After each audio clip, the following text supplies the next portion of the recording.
E aí, pessoal, é muito bom ter vocês aqui para mais uma das nossas análises aprofundadas. Hoje a gente vai mergulhar de cabeça numa verdadeira jornada pela vanguarda da ciência. Nós vamos decodificar uma daquelas coisas que são incrivelmente complexas, mas absolutamente vitais. Imagina só, a biologia microscópica por trás de uma das doenças crônicas mais comuns no mundo inteiro. Mas olha, o nosso foco aqui não é só falar da doença em si, tá? A gente vai desvendar um mecanismo minúsculo, é tipo um dimmer, aquele botão giratório de ajustar a luz, sabe? Só que esse botão biológico controla exatamente como o nosso corpo libera insulina. Olha, é pura biologia, é eletrofisiologia de ponta e é, sem brincadeira, um assunto fascinante. Bom, vamos direto ao ponto. Os números, eles não mentem e são meio assustadores. 536 milhões.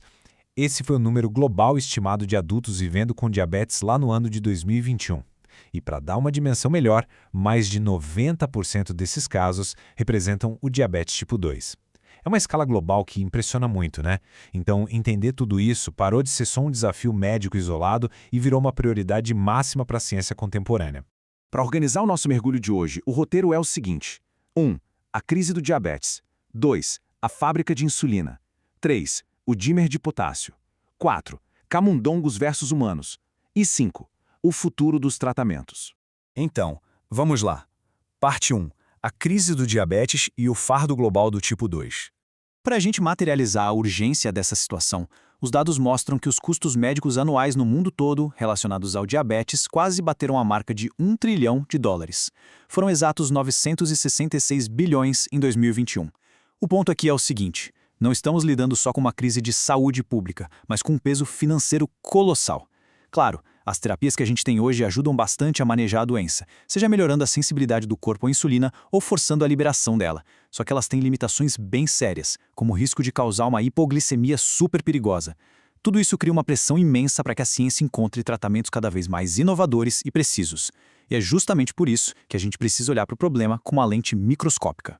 O que nos leva à parte 2, a fábrica de insulina, ou seja, o que acontece lá dentro da célula beta. Olha só, para a gente entender qual que é avanço no tratamento do diabetes, primeiro precisamos ter muito claro como um corpo saudável funciona. A chave para isso está no que os cientistas chamam de GSSI, que é a secreção de insulina estimulada por glicose. O nome é técnico, mas o conceito é direto. É um mecanismo biológico super preciso, onde o aumento do açúcar no sangue dá o sinal imediato para as células beta do pâncreas. Opa, hora de liberar insulina. Em uma pessoa saudável, essa resposta fisiológica é perfeitamente calibrada, sem tirar nem pôr. E se a gente desconstruir esse mecanismo, vai ver um processo de 4 etapas que é de uma eficiência absurda. Passo 1. A glicose entra na célula beta através de umas portinhas chamadas transportadores GLUT2. Passo 2. O metabolismo dessa glicose gera uma injeção rápida de energia na célula, o nosso famoso ATP. Passo 3. Essa energia toda fecha os canais de potássio na membrana, conhecidos como canais KATP, e isso muda na hora a carga elétrica da célula. E aí vem o passo 4, o grande ápice. Essa mudança de voltagem escancara as portas para o cálcio entrar com tudo, e é essa enxurrada que finalmente dispara a liberação da insulina. Resumindo, esse é um entendimento clássico, é o botão tradicional de liga e desliga do sistema.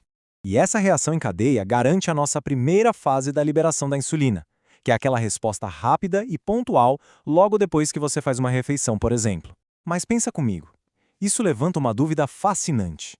Depois de ligar todo esse sistema e soltar o cálcio, por que a célula simplesmente não despeja todo o seu estoque de insulina de uma vez só? O que, convenhamos, seria fatal. Como ela consegue se controlar e manter o equilíbrio? Bom, a resposta está no ajuste fino, que é justamente a nossa parte 3, o dímer de potássio e o ajuste fino do sistema.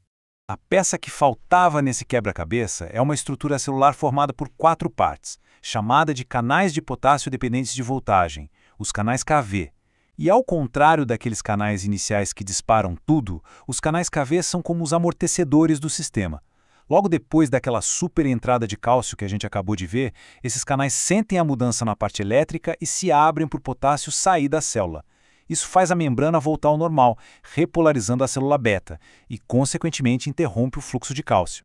A literatura científica usa um termo formidável para descrever isso. Eles chamam de reostatos específicos de fase. E olha, um reostato nada mais é do que aquele interruptor do tipo dimmer, aquele botão de girar que você usa para ajustar a intensidade da luz na sala. Então, enquanto o primeiro canal que a gente viu funciona como um interruptor simples de ligar, os canais KV são os reguladores de intensidade. Eles ditam o ritmo exato da sinfonia celular. Na prática, o que esses canais KV fazem é o ajuste fino do volume, da velocidade e da duração de uma segunda fase da liberação de insulina, que é bem mais contínua. Ao limitar o tempo do potencial de ação de cada ciclo ali na célula, eles evitam um vazamento descontrolado. No lugar disso, eles criam pequenos pulsos, umas rajadas rítmicas de cálcio. Essa engenharia biológica transforma aquele sinal de alerta único numa liberação prolongada e que pulsa na medida certa. É esse equilíbrio incrível que impede a hipoglicemia severa no dia a dia. Demais, né?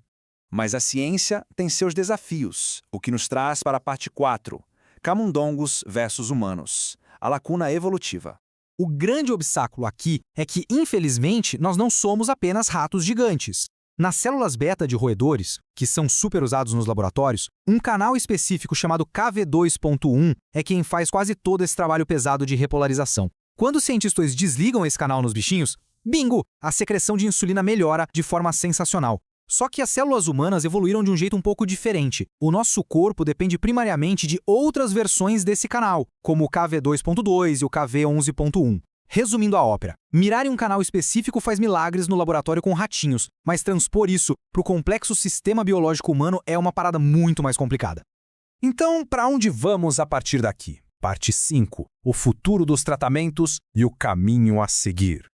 Olha, as barreiras para a gente alcançar essa precisão no desenvolvimento de remédios são bem altas. O problema central é que temos canais de potássio espalhados pelo corpo inteirinho. Se a gente bloquear o canal Kv11.1 humano de forma geral, corremos um risco imenso no coração, podendo causar arritmias letais, como a famosa síndrome do QT longo. E se bloquearmos canais parecidos no cérebro, isso pode até dar convulsões. Então, a grande chave de ouro, o verdadeiro santo grau da pesquisa, é conseguir criar uma forma de entregar o medicamento que seja extremamente específica e atue apenas nas células beta, lá no pâncreas, sem afetar o resto. E qual seria a recompensa gigantesca se a ciência conseguir derrubar essa parede? Bom, esses medicamentos super seletivos poderiam oferecer uma ação totalmente dependente da glicose. Como a gente já comentou, os remédios mais antigos forçam a célula a liberar insulina o tempo todo, mesmo quando não tem açúcar sobrando no sangue, o que gera crises de hipoglicemia terríveis. Mas focar nesse esquema de ajuste fino, o nosso dímer de potássio, criaria uma droga muito mais inteligente. Ela só aumentaria a insulina quando o nível de açúcar realmente estivesse alto. Seria a união perfeita de potência e segurança no tratamento do diabetes tipo 2. E para a gente fechar a nossa análise de hoje, eu quero deixar uma pulga atrás da orelha de vocês. Se a comunidade científica conseguir de fato dominar esse interruptor de regulação na célula beta, que outras doenças crônicas no nosso corpo não estariam só aguardando a gente descobrir os seus próprios ajustes finos moleculares. Sabe, a eletrofisiologia está apenas começando a revelar o quão incrível a nossa maquinaria celular, e pensar nisso com certeza escancar as portas para amanhã na medicina.